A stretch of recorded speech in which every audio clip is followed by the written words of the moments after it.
Pakai nagam sino Lun ka nga lel kahi Iti le kalung dem chugam Kanga zing e pichi ni ho Kangai zing e pichi ni hulo pichu Kagal do te chung van kupi Kan ha ngai se sai on kupi no chu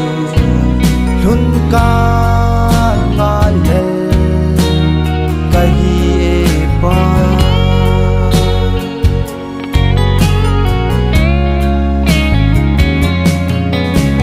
Pakai nagam sino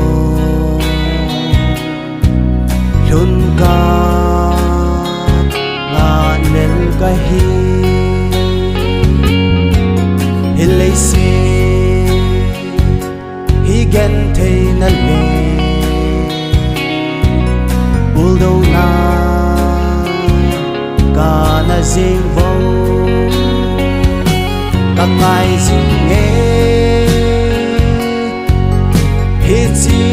ni hulo pichu Kagal do te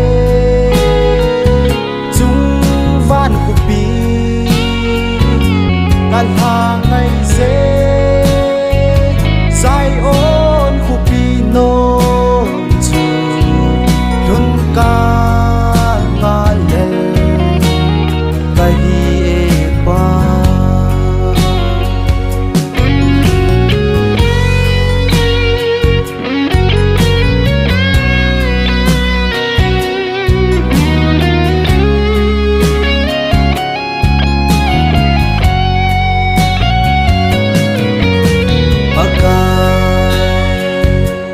Nagam sino Lun ka nga lel kahi Ikhat le kalung ding chugam Đâu zing đi gen thay na ho Kangai zing e